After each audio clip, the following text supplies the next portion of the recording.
ജന്തർ മന്ദിറിൽ എന്തൊക്കെ സംഭവിച്ചുവെന്ന് രാജ്യവും ലോകം മുഴുവനും കണ്ടതാണ്. കുറച്ച് വികൃതി കുട്ടികൾ അസഭ്യം പറഞ്ഞു. ഇത്തരം വാക്കുകളും പെരുമാറ്റവും പരിഷ്കൃത സമൂഹത്തിന് ചേർന്നതല്ലെന്ന് സമൂഹ മാധ്യമങ്ങളിൽ പങ്കുവച്ച വീഡിയോയിൽ പ്രധാനമന്ത്രി നരേന്ദ്രമോദി പറഞ്ഞു. തനിക്കെതിരെ മാത്രമല്ല, അന്തരിച്ച തൻ്റെ അമ്മയ്ക്കുമെതിരെ അധിക്ഷേപകരമായ ഭാഷ ഉപയോഗിച്ചു. ഇത്തരം കുട്ടികളെ നിയമ നടപടികളിലേക്ക് വലിച്ചിഴയ്ക്കുന്നത് പ്രശ്നപരിഹാരമല്ലെന്നും അവരോട് ക്ഷമിക്കുകയാണെന്നും നരേന്ദ്രമോദി व्यक्तमाकी। जंतर मंतर पर जो कुछ भी हुआ देश और दुनिया ने देखा है। कुछ शरारती बच्चों ने भद्दी भद्दी गालियां बोली,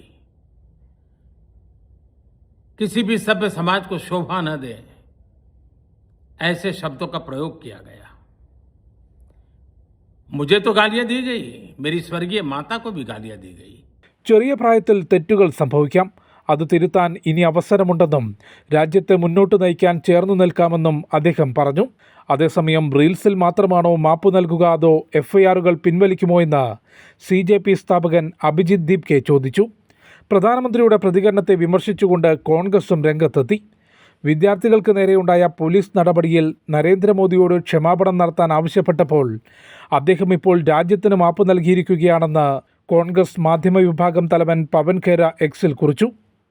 അമൃത ന്യൂസ്, ന്യൂഡൽഹി.